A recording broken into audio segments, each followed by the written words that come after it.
ஒரு உண்மையான தலைவனுக்கு நாடு என்று எல்லை கிடையாது அப்படின்னு சொல்லி நம்மளோட இந்தியாவோட பிரைம் மினிஸ்டர் திரு நரேந்திர தாமோதர் தாஸ் மோடி அவர்களை டொமினிகா நாட்டு தலைவர் பாராட்டி இருக்காரு.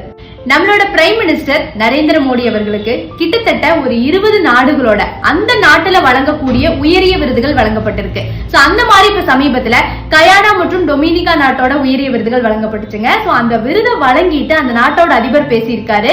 பிரைம் மினிஸ்டர் நரேந்திர மோடி அவர்கள், எங்க நாடு கொரோனாவால பாதிக்கப்பட்டு நாடே இருண்ட நிலையில இருக்கும் பொழுது மேலை நாடுகள் எல்லாம் தடுப்பூசியை பதுக்கி வச்சிருந்தாங்க. ஆனா இந்தியா மட்டும் எங்களுக்கு 70,000 தடுப்பூசிகளை நன்கொடையா வழங்கினாங்க.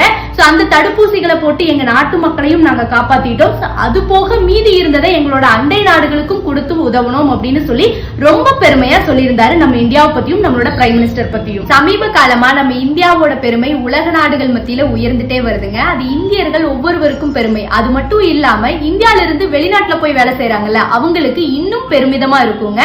கோவிட் மாதிரியான ஒரு பேண்டமிக் சிச்சுவேஷனை நம்மளோட பிரைம் மினிஸ்டர் நரேந்திர மோடி அவர்கள் உலக நாடுகளிலும் சரி நம்ம இந்தியாலையும் சரி, ஏன்னா இந்தியாவில் அவ்வளோ ஒரு மக்கள் தொகை இருக்கு, இது எல்லாத்தையுமே சமாளிச்சு வந்துட்டோம். ஒரு விஷயம் நம்மளால மறுக்க முடியாத ஒரு உண்மை, அதிபர் சொன்ன மாதிரி நம்மளோட பிரைம் மினிஸ்டர் மோடி அவர்கள் அவங்களுக்கு மட்டும் இல்லைங்க, நம்ம இந்திய மக்கள் அத்தனை பேருக்கும் கிடைத்திருக்கிற ஒரு வரம்.